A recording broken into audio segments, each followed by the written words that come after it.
refusing to ever cross a picket line. Voices down the ages warning, never cross a picket line.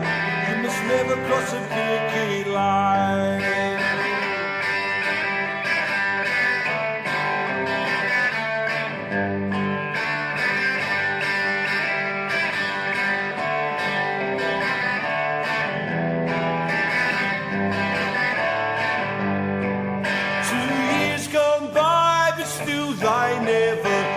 Cross a picket line with their wives and children. Everyone should have a hero. Since I was a kid, mine has been Dennis Skinner, a man with strength of character, grit, heart, a strong working class spirit, a man who gives hope, has purpose, and a man who has meant so much to so many. He was my dad's hero, just as he is mine today. And so I guess this is the best place to start film 3, here at Clay Cross, a famous mining town in Derbyshire, and the place where Dennis was born and grew up. I hope you enjoy it, and thanks again so much for watching.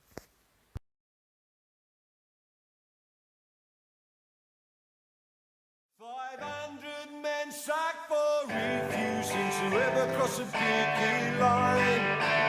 Voices down the ages warning, never cross a picket line. You must never cross a picket line.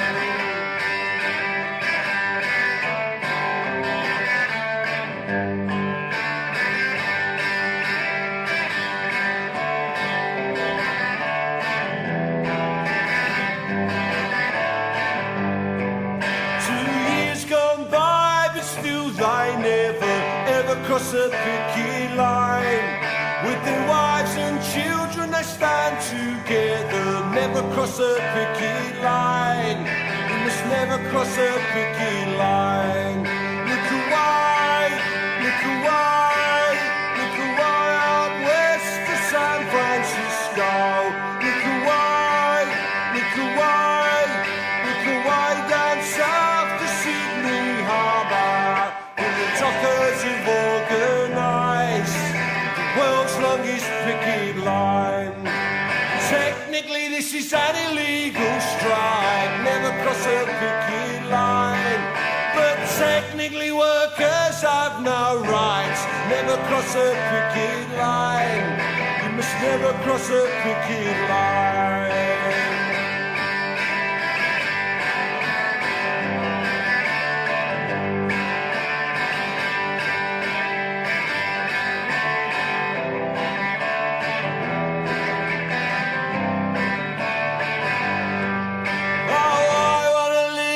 Brand new Britain, never cross a picket line. Where workers' rights are enshrined and written, never cross a picket line. You must never cross a picket line. Look away, look away, look away out west to San Diego. Look away, look away, look away out east to Osaka.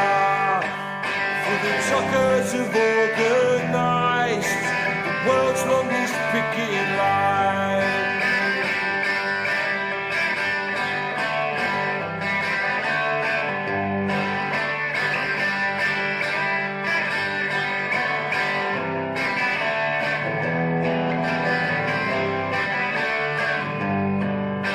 The Tories have come, but there's no improvement. Never cross a picket line.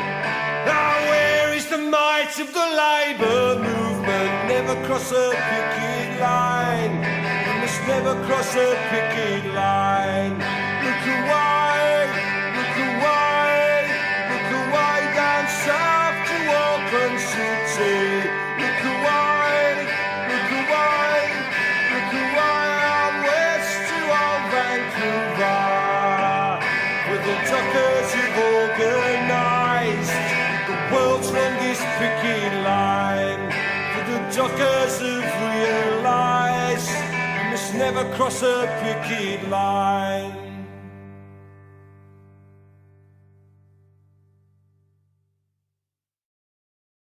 It's a bit different from speaking here than speaking in the Palace of Varieties with Cameron and his red face in front of me.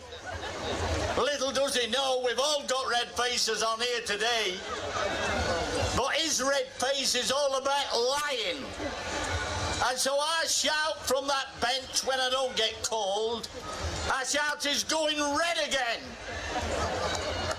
And then he tries to bluff it, and he can't help it, and he does go red. Dennis Skinner.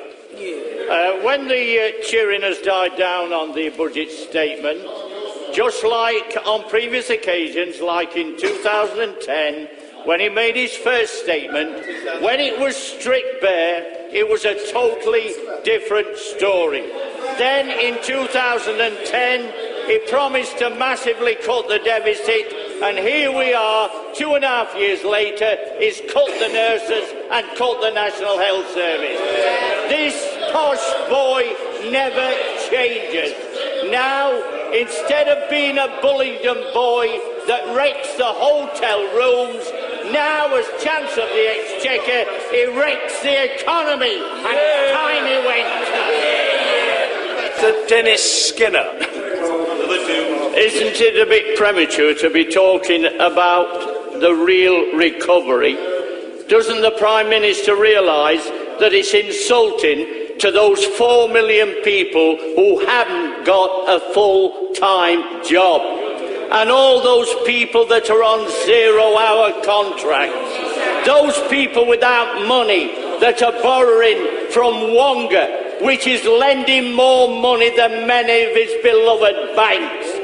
This government wouldn't recognise the truth if it was sprayed on the collective eyeballs. It had gone red last week if I'd have got in.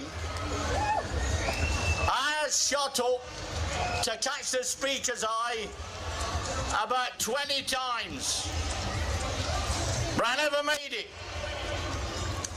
And I've got a wonderful question to him. You know how Cameron likes photo opportunities, and he gets his photo in every paper and on every television screen. I think he could get one even better, and I was going to ask him on Wednesday, have you got any prison visits lined up to see Andy Coulson?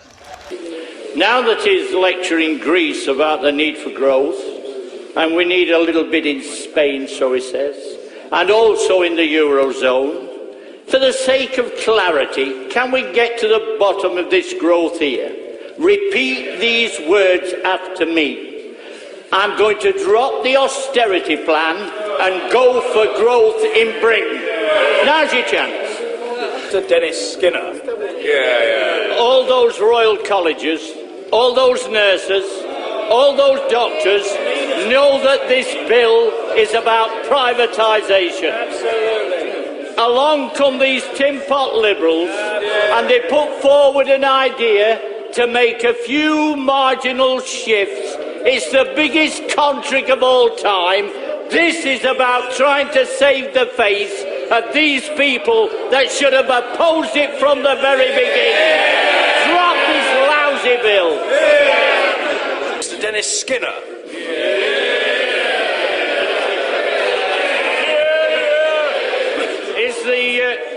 Is the Prime Minister still intending to introduce the Snoopers Charter, euphemistically known as the Communications and Data Bill? Does he realise that he'll be spying his government on more people in Britain than even all the press barons put together? Where did he get this advice and idea from? Was it down at Wapping? Was it his friends down there? Rupert, Tony, Rebecca? I say loud and clear, if any Labour MP is asked the question, are strikes necessary? Yes, they are. Working people haven't got a great deal of power. They never had. Most of the power is in the hands of all those that are at the top of the Sunday Times list. And the idea that somehow or other they can't use the right to strike is a nonsense. Why hasn't the Prime Minister turned up to answer questions? Is it because there's not enough money on offer?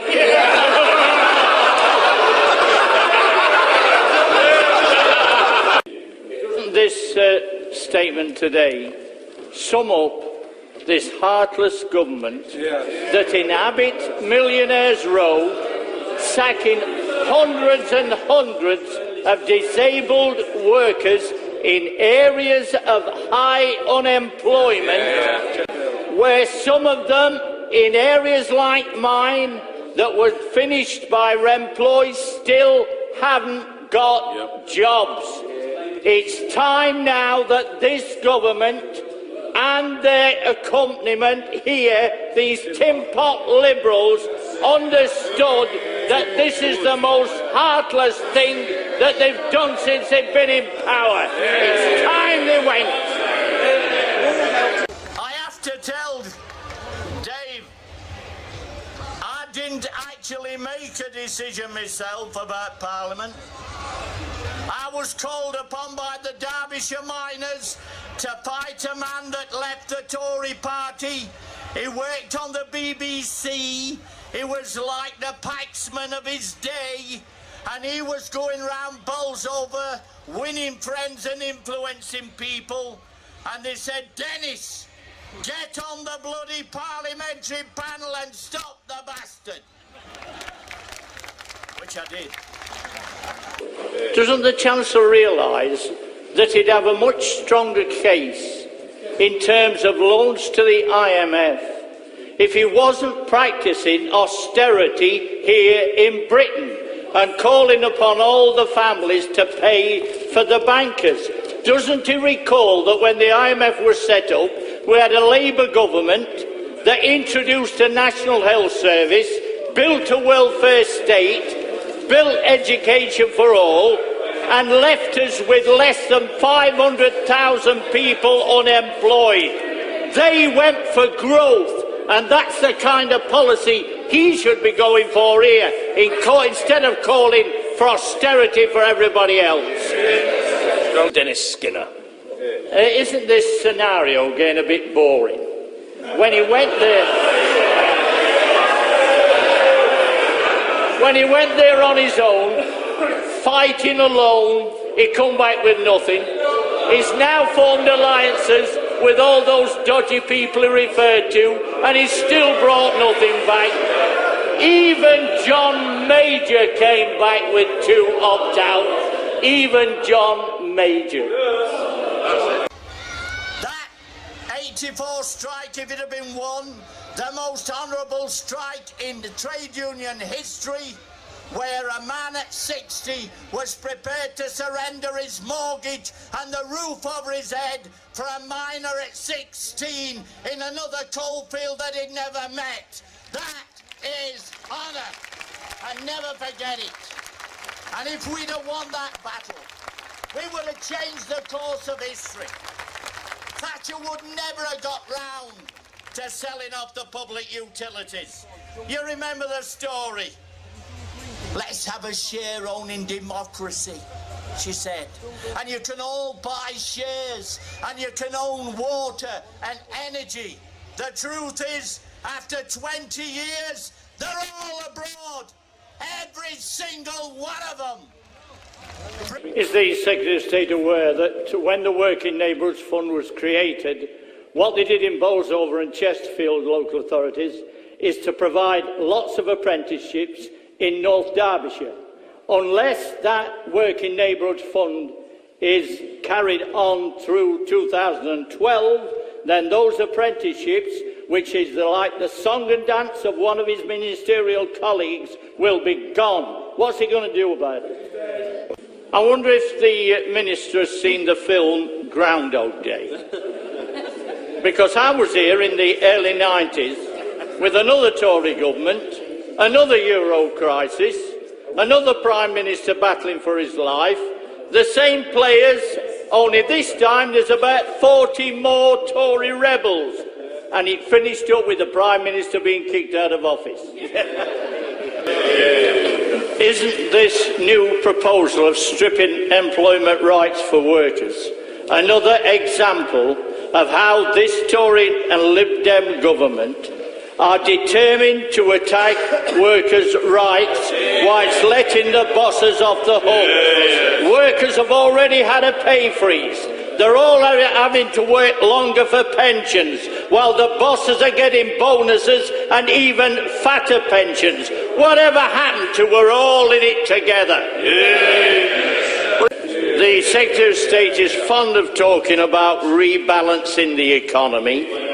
A walk down any high street in any town and city would indicate that the growth industries, payday loans, betting shops, pawnbrokers and food banks. Isn't that a really sad, evil commentary on these 3 wasted years? To National Health Service, we introduced pensions for the first time. We built council houses, homes for heroes. That's what we did.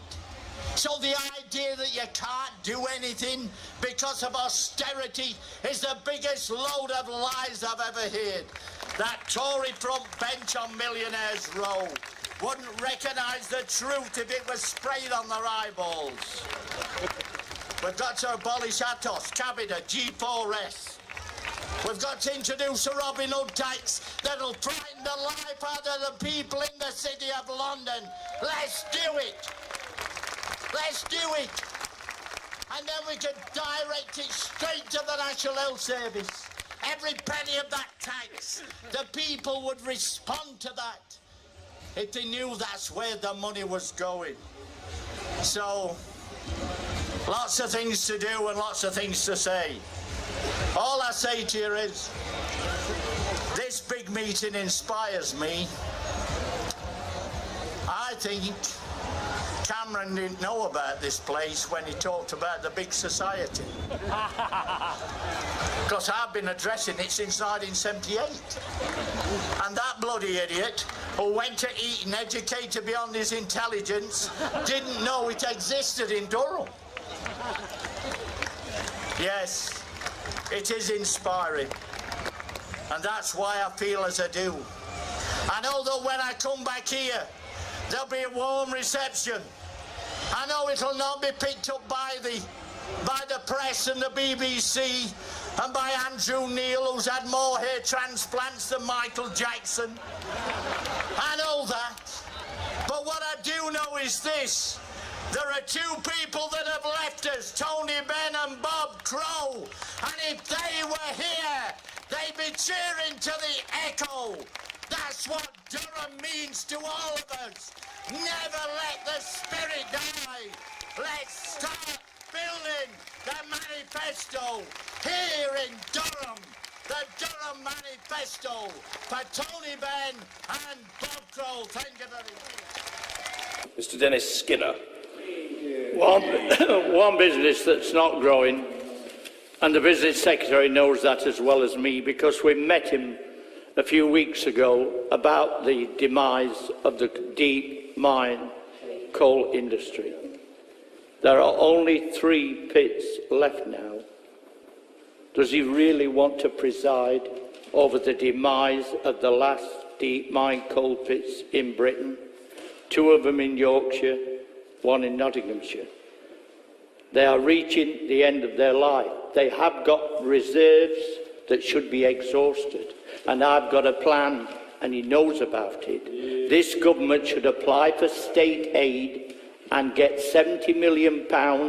That's only a tiny proportion of the £700 million that this government took from the NUM pension fund in February of this year. That's all we need in order for those 3 pits, Hatfield, Thoresby and Kellingley, to be able to exhaust their reserves. Those are the conditions in Europe. Why doesn't he apply for the money instead of being led by these Tories surrounding him, who are determined to see the end of the pits in Britain? Mr. Dennis Skinner. A lot of us think that it's the certainty leading to arrogance of the Secretary of State that led him to read out 10 pages of waffle. All he needed to do was say, sorry, got it wrong, we'll do better. This government has been in power for 3.5 years. They could have chosen to remedy some of the problems, continuing problems in the health service. But what did they do? They decided to reorganise it from top to bottom. Is there any wonder there's a crisis this winter? Instead of closing A&Es and closing walk-in centres, why doesn't the Secretary of State walk away? It'll give him more time to count his money. How many people have got to lose their appeal after 12 months trying to get justice done? How many more people, including the 4 that was referred to by my honourable friend, die before they can get the appeal? Surely now it's time, even for this insensitive government, to understand that Atos is not fit for purpose and should be abandoned and start all over again. Speak on. In the real world, isn't it a fact that for working people with cuts in real wages, with part-time jobs, with 0-hour contracts, this is nothing short of purgatory for those that have to work for a living, and it's paradise for the bankers. But on the subject of the Reverend Flowers, hasn't he got a bit of a cheek to be talking about this subject of lining people's nostrils, whilst at the same time is lining the pockets of the people on Millionaires Row? Doesn't the Leader of the House and the government realise that we're living in an austerity-riddled Britain where there have been more than 40% cuts in local government and more than 1 million people have lost the benefit in these last few years? That is the climate of the people outside. And governments of all kinds should realise that when it's set against that backcloth, you can't keep saying from that dispatch box, we're going to carry on regardless. Listen to the tune and the noise outside.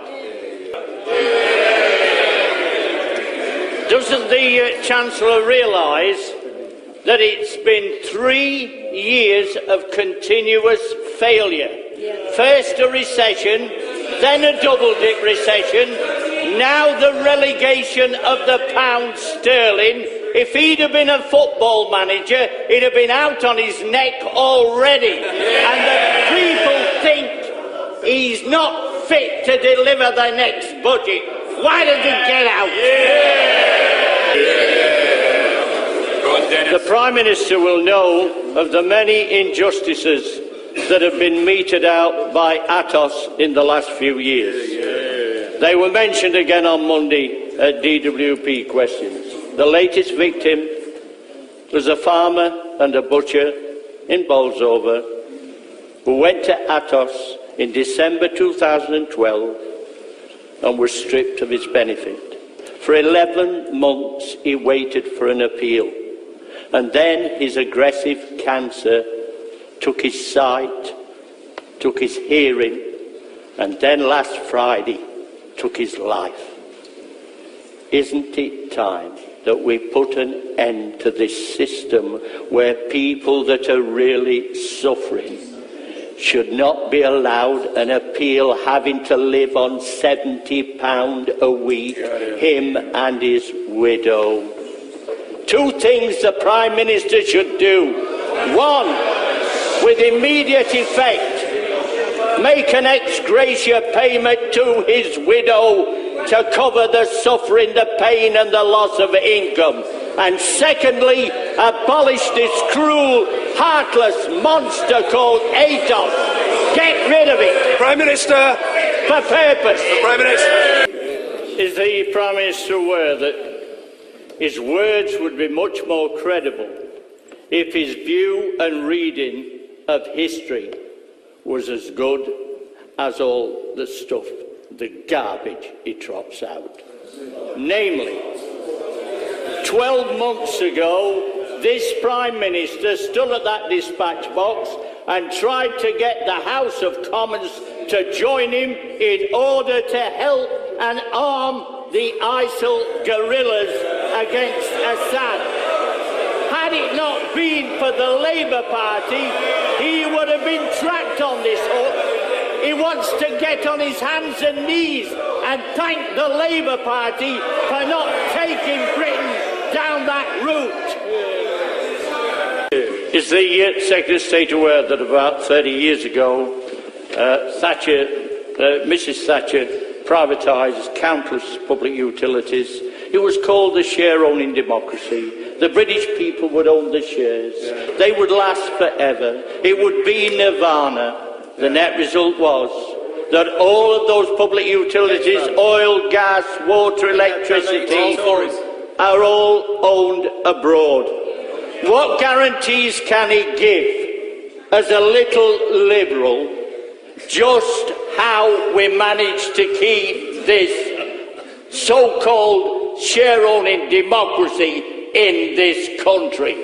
Why doesn't he do the decent thing, meet Billy Hayes, the CWU, scrap this, act like a man, and get back to where he used to be? What was I have to tell you, having done 20-odd years down the pit? I'm not one of your romantic speakers who actually believed that it was a wonderful job. Oh no. Well, the camaraderie was something that you couldn't buy.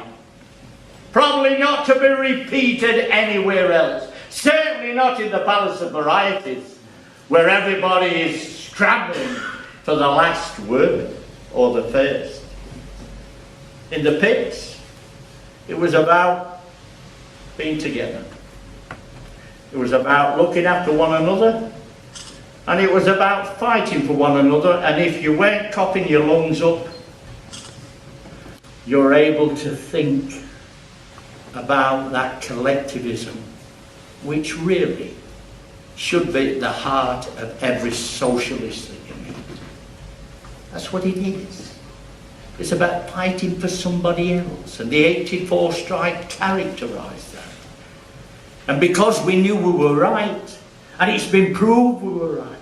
We were right about the police at Orgreave, where some policemen were writing down the same sentence about a miner, and I saw Jack Smith with a rock in his hand, and he threw it at our ranks. Every sentence began like that, just as it did at Hillsborough.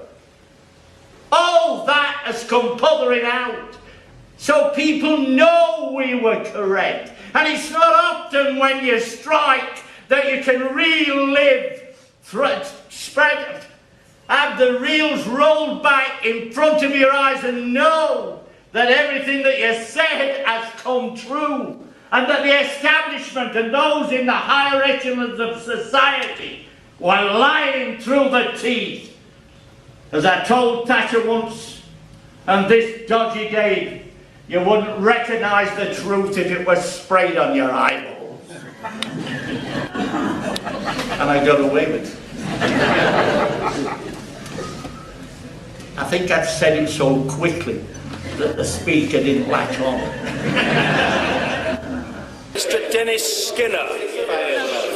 Are we seriously being asked to believe that in this government they've got a Chancellor who failed to understand the calculation of drug use in the compilation of these figures, with the result that everybody in Britain is getting screwed? Further ado, I'd like to hand over to a man from Studies Corner, and is one of the few principled politicians left in the House of Commons, Dennis Skinner.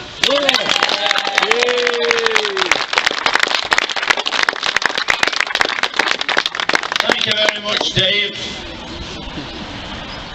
I know that when I come to places like Hatfield, I'm with my own people.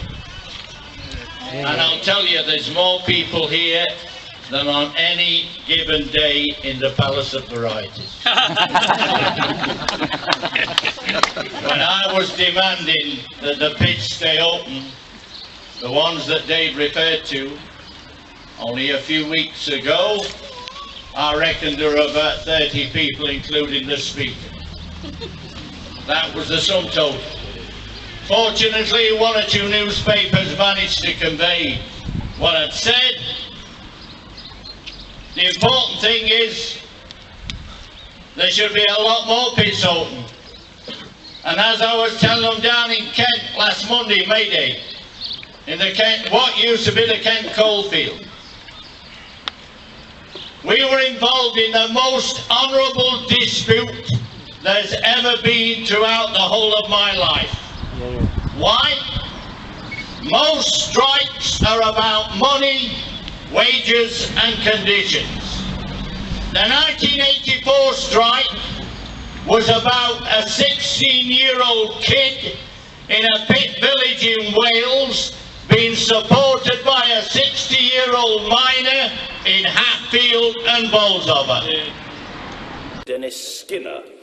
For 4 years, I've noticed that the Tory condemned government are very much an apologist for Turkey. The Prime Minister indicated he wanted them in the EU. And here we are again, apologising, or at least this front bench apologising for their failure to act in concert with the British and Americans.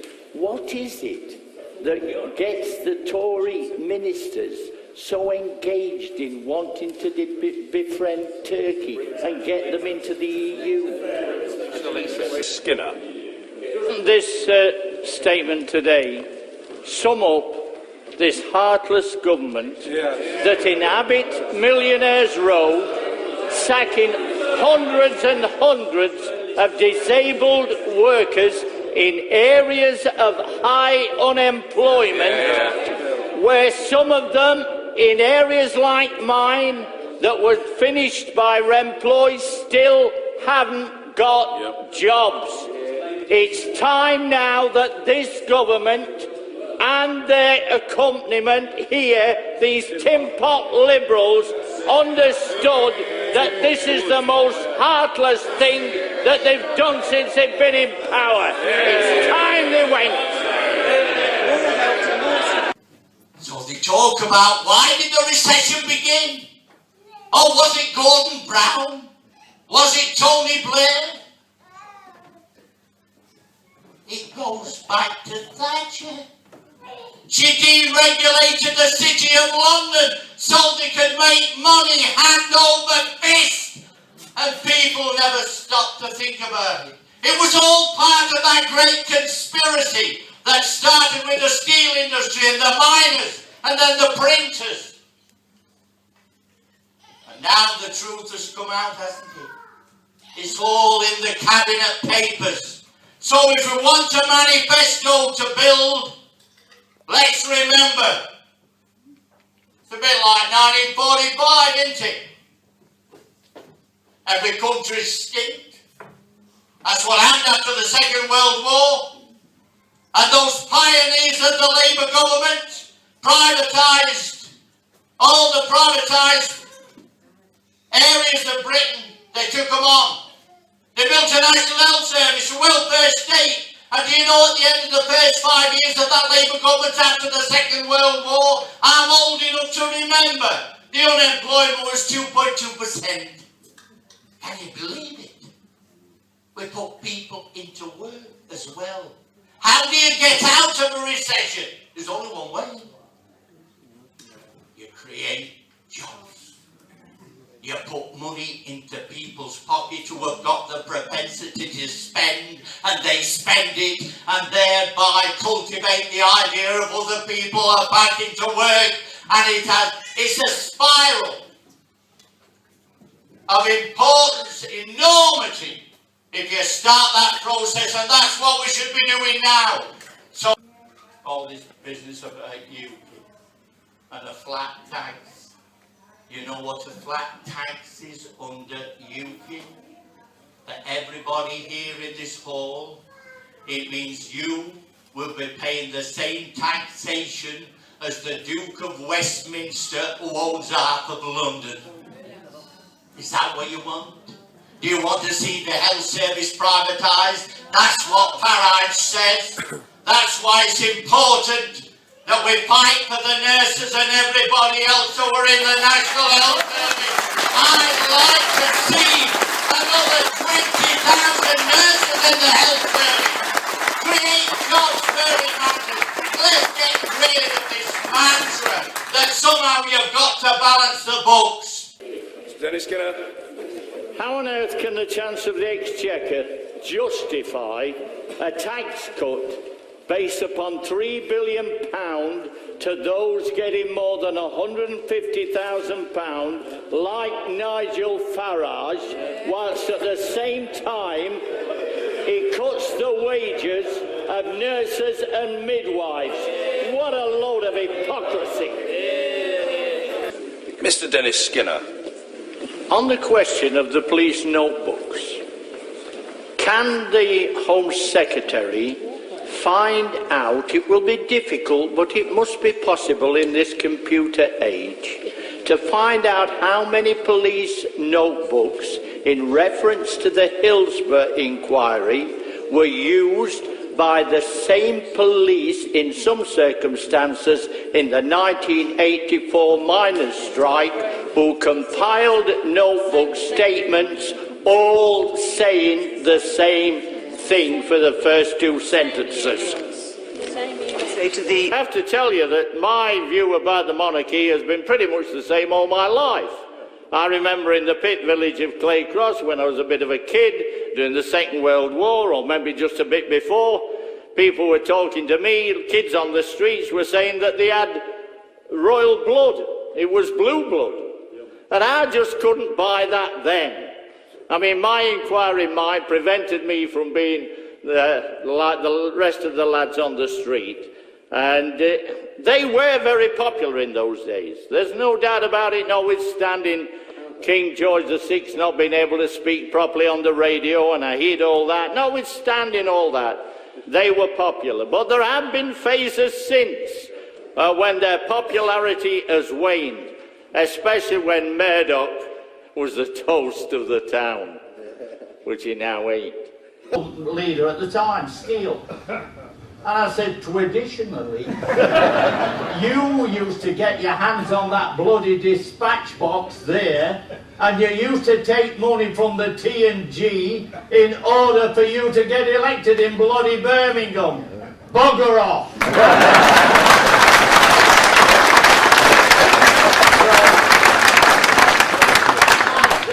David Owen then became leader after Jenkins had not lasted too long. And David Owen became the leader of the SDP, and he decided that he would get one up on Jenkins. And this was all about the prayer cards. So David Owen started coming in early. But he couldn't compete with those, me, Bob Cryer and Dennis Canavan and one or two more. Dennis Canavan, by the way, did put a prayer card in because he was Roman Catholic and he always used to vote left wing unless it was abortion, you know. I think there's some in here. Anyway, I said, we've got to stop him. So we've got to put prayer cards in, all of us. And we did stop him for a while, and then he kept coming and stealing it once in a blue moon. And then finally he brushed past Claire Shaw. You remember her? Yeah. And so on a point of order, we raised the fact that he kicked a woman. And that was the end of it. I mean, there were all sorts of people looking at him as if, you know, it was Jimmy Savile. When she introduced what was known as the shareholding democracy, and she told everybody in Britain that we're going to sell off energy, we're going to sell off water, we're going to sell off fresh air if we get to it. She didn't last long enough, though, otherwise it would have been on the agenda. But they were going to sell them, and you're all going to own a little bit of gas and a little bit of electricity and a little drop of water. And within a few years, the shares have been sold on, and every single one of those public utilities is now owned abroad. Then she said, rid the regulations in the City of London. And she turned around and she says, we don't need manufacturing so much anyway. We have now got the invisible exports. That's what they call them, invisible. That was made by the City of London as all those people came across from America and elsewhere in order to inhabit this gambling den for the posh people on Millionaires Row, and will get invisible experts and balance the books. And now we're saddled with that mantra that pervades our society every day. And people that are working class talk, some of them talk about we have to balance the books. If there's anything that's been trotted out that's bloody dangerous, it's that. Every mortgage that anybody takes on is not balancing the books. It's a gamble. And if you think that in private industry they've got a little safe with 4 billion in here and 5 billion in another, and they say we're going to expand, open the safe and get that money. Of course they don't. They get it from somebody else's safe. Don't they? From punters. They don't operate by balancing the books in the private sector. They never could. And that's why one of the things that the Labour movement has to understand is that we've got to get away from this business of saying austerity, pay freeze, balance the books. We never balanced the books in the mining industry. Why? Because we were battling against Mother Nature. And Mother Nature sometimes, like it does on the surface, Mother Nature does some funny things, and a pit under public ownership could close. But because it was under public ownership, the strong helped the weak. And so in Durham, they'd have a pit that was running into trouble, and they'd say, we can carry it for another year or two because we've got pits making money down the road. That's what happened. And they didn't want that at all. Do you know what's happening now? They told us that pits that were uneconomic had to be closed. Now we've got North Sea oil companies with those little narrow seams of oil that can be exploited without taxpayers' money.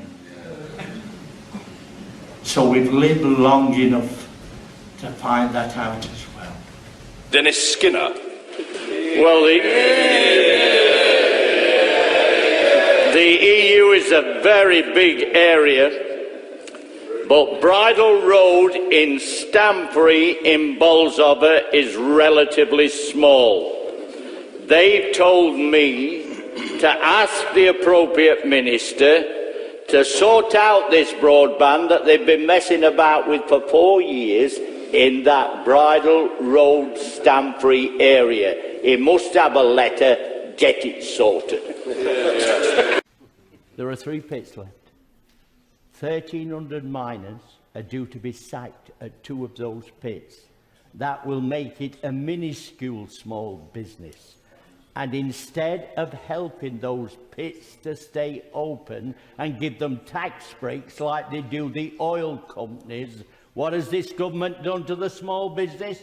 Just stolen £700 million out of the mine workers' pension fund this February. What a story to tell those miners. Come on, help them out. Does the Secretary of State for Transport agree that on 2 occasions the private sector have run this East Coast line and have been a failure? That whereas the public sector that have been running it for some considerable time have handed over more than £1 billion to the Treasury? why change a winning formula? Why doesn't he agree with 70% of the population who believe that rail should be brought back into public ownership? And I'm one of them. We dragged the National Health Service in 1997 to 2010 from the depths of degradation that the Tories left it in and hoisted it back to the pinnacles of achievement. And I've got a United Nations heart bypass to prove it. And it was done by a Syrian cardiologist, a Malaysian surgeon, a Dutch doctor, a Nigerian registrar. And these two people here talk about sending them back.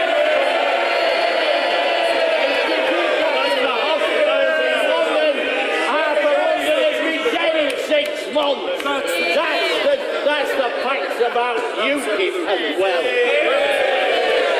Dennis Skinner. Is the Minister aware that in Bolsover and in the village of Shirebrook, Mike Ashley has a different rule? Most of his employees at Sports Direct are on 0-hour contracts. It's time they were abolished. And that's what we'll do if we get into power in May. Is he aware that those employment agencies that bring over people to work in Sports Direct result in one of them having a baby in the Sports Direct toilet on New Year's Day, which proves that all the talk about these wonderful employment figures are totally wrong, because she should have been on maternity benefit. She probably shouldn't have been working New Year's Day, and that's what's inflating these bogus employment figures, and it's time he sorted it out. I got an invite when I was on council in 1966 at Clay Cross, and I think the Lord Lieutenant of the county made a mistake. He thought, well, if this man is chairman of the Derbyshire Urban Districts Association, must be one of ours. And so I got an invite to a garden party as a young coal miner. And so I chucked it in dustbin. I did have a look through it at the beginning, and there were a thing to put in your car, so you could park it on the mall. Well, I hadn't got a car, I hadn't got a bank account, we hadn't got a telephone. You know, that's what it was like in 1966, right? And I had to say it to tell this Joe Rysdale, who'd got some Irish friends that he used to go horse racing with at Ascot and Cheltenham. I said, you'll never believe it, Joe. I said, I've had an invite today in a great big envelope full of material. Well, I says, and also a thing to put in your car so you can park it on the mall. He says, what colour was it? He'd seen them, hadn't he? At Royal Ascot. He says, get it. I said, I've chucked it in dustbin. He says, we've not emptied Wheatcroft close yet. So I got it in. I knew what was going to happen. He always had his holidays at Ascot and Cheltenham. See his Irish powers. I gave him the thing. 6 years later, I'm in Parliament, and it's August holidays, and nobody knows Dennis Skinner. So I'm not doing meetings all over Britain. You know, I was new. And I was weeding the lawn. You know, I'd run out of weeds. Because in August holidays, what did you do? Joe pulls up. I say, oh, Joe, how you going on? He says, I'm all right. He says, I've retired now, you know. Yeah, I said, by the way, I never asked you when I gave you that pass for the car. I says, did you use it? He opened the glove compartment, pulled it out. He says, it's going with me again this year. He says, the moment I put it in the car window, they held me through to the Royal Enclosure. He went bloody pain. So I've had a little bit of laughter at their expense. But the most important was one. You know that Prince Charles has a lot of friends in the Tory party, and one of them is a fellow called Nicholas Soames. I want to be politically correct here if I can. He's a bit roly-poly. Will that do? And he says, well, could I have a word with you, Skinner? Because he went to Eton as well. I said, what the hell do you want me for? He said, we've got to go into the library corridors so nobody sees us. He said, you know I'm an equerry of Prince Charles. I said, no, I didn't know. I didn't even know what it meant. But it sounded posh.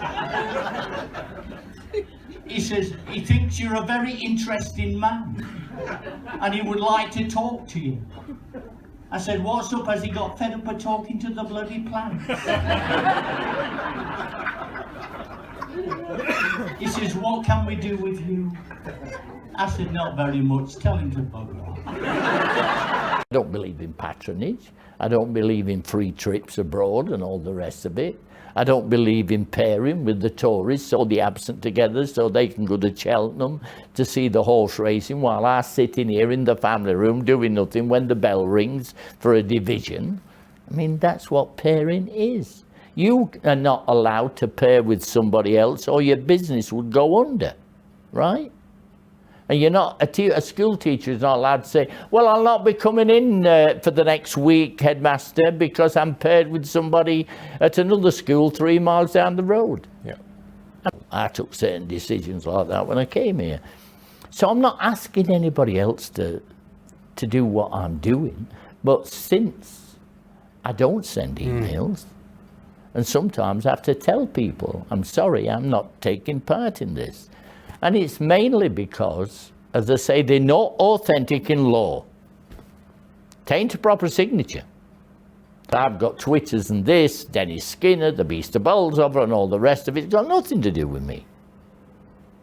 I mean, I've got 30-odd thousand followers somewhere. I don't know. I didn't start this thing. Yeah. This is your 44th year as Member of Parliament for Bolsover. How many more will there be? Well, I don't know. I've been reselected. I mean, a lot of people say you're very good for your age and all the rest, and I thank the National Health Service. But, yeah, I have been reselected already. But I don't know what's going to happen. I mean, I had to have a hip replaced in a relatively short time, some time ago, and it came out of the blue. And I thought that's the end of the bike. But I have been back on it since, and so on. But yeah, there's a chance I'll be here in the next round. Yeah. Dennis Skinner. When I opened the Christmas fair last Saturday in Wessington Church, I had loads of conversations with everybody, including the vicar. Not once did they ever mention that there were bats around. It's just conceivable that they weren't there because the Beast of Bolsover was in the church. Have you been political from a young age? Oh yeah, I mean, I'd stress in the book that I've just published that it's all about being political from an early age. And most of the kids I've taken around today from a school, they've had a political experience being with me, and I've taught them certain things and values which are important. They may forget them and they may not, but yes, your life is political. It's not a theoretical thing, it's about everyday activity. And so when we talk about the health service, in the main it's for people of my age, for the health service, not in every circumstance, but a lot of it. And so a lot of young people can disregard it, just like I did for about 30, 40 years, because I didn't have to use it. But there are a lot of things in life, like your education, like have you got the money? There were 9 kids in our house, we hadn't got any, and all the rest of it. I said to my dad when I was about 4, I knew Santa Claus wasn't real. And I said, "You don't come down our chimney, Dad," in a bit of a joke. He said, "No, he's an economic Santa Claus. He goes down chimneys where they got some money." I said, "Well, I don't think there's many on this street." Because a lot of the kids are either fathers were in this pit and that pit and all the rest, and some of them went on full time until Hitler started rattling the sabres, and then suddenly they needed miners again full time. Dennis Skinner, and then I'll. Well, that's put the Lib Dems in the place, hasn't it? I mean, I've always wanted to do it. I know that Clegg's got a sour face, and I mean, anyway, we live in the age of transparency, don't we? We have transparency now coming out of every pore. Every day that I turn up in the House of Commons, from all sides I'm assailed by people that say we need transparency. Yeah. And at the beginning I was unsure what it meant. I'm sure now. It's a class case, isn't it? Transparency. It only applies to the things that affect us, but it doesn't give us an inch when we're asking for something from the other side. Yeah. We can have transparency about hospitals and care homes and everything else, schools, but not this. And isn't it strange that we're being asked today that we can't have it again by this tin pot coalition? Yeah. It really is. I know the last Labour government didn't pull the weight either. It has to be put on the record. Yeah, absolutely. But this is a debate about class, and we don't get many in here. Every so often it erupts and we talk about class. That's what this is. It was the same with Hillsborough when my honourable friend did it. It was the same about Thatcher and the funeral and all the rest. I don't want to go into that. But the truth is, it's very rare. Here are a few people that were on the picket line, ordered a bus from a bus company, and they talk about conspiracy. All the records are there. I know it wasn't the age of the social media and Twitter and God knows what else. If it had been, they'd have won. If they'd all had a mobile phone with a camera, so they could have took some pictures. Yes, it's about class. And that's why we're here today, thanks to our honourable friend and his colleagues who have asked for this to take place. One of the reasons was that the 1970s I was here, and I couldn't believe it the moment I got to London. We were on picket lines and winning.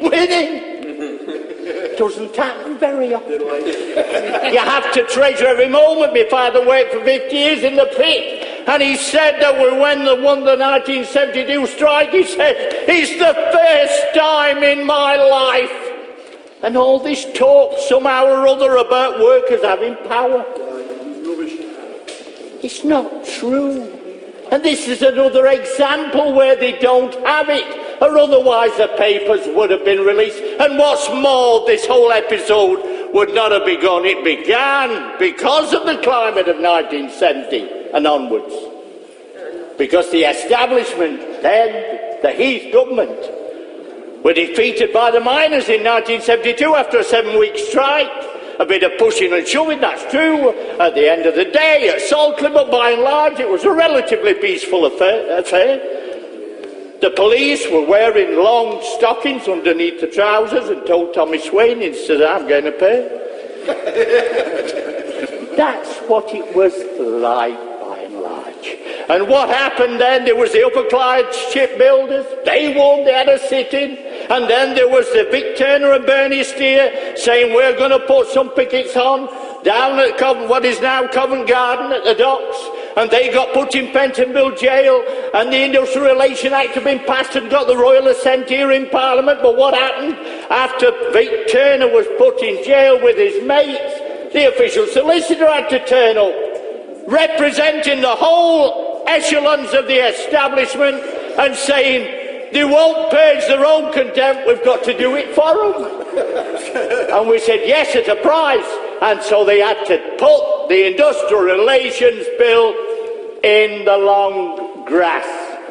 In the middle of all this, there were some people like those that I shouldn't speak about in the gallery, but they decided to also battle for better wages.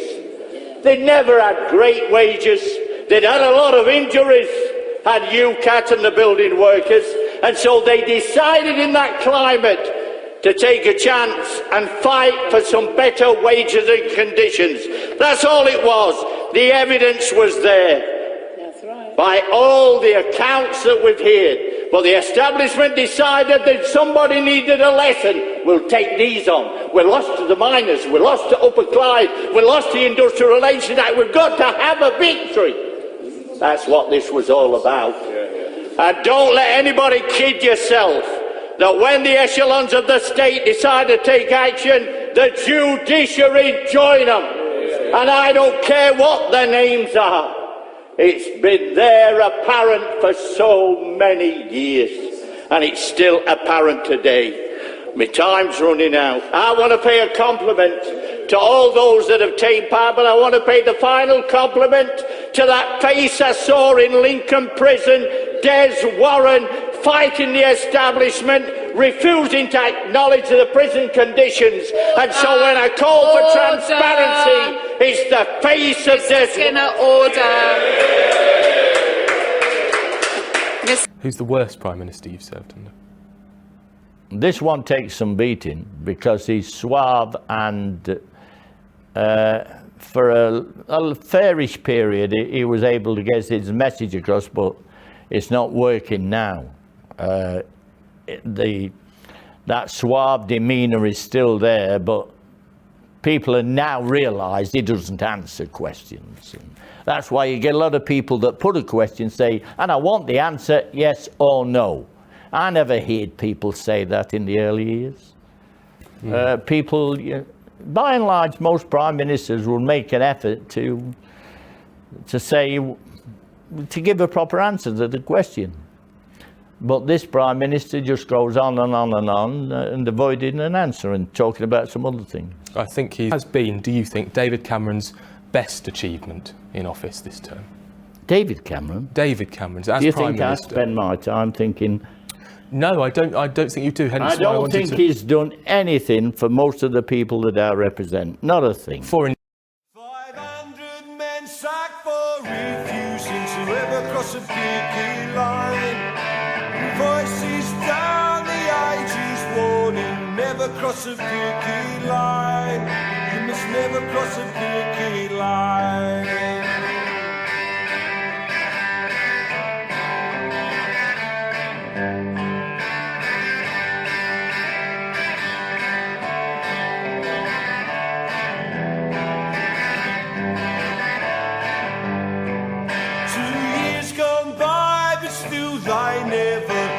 Cross a picket line. With their wives and children they stand together. Never cross a picket line. You must never cross a picket line. Look away, look away, look away out west to San Francisco. Look away, look away, look away down south to Sydney Harbour. In the dockers have organised the world's longest picket line. Technically this is an illegal strike, never cross a picket line. But technically workers have no rights, never cross a picket line. You must never cross a picket line.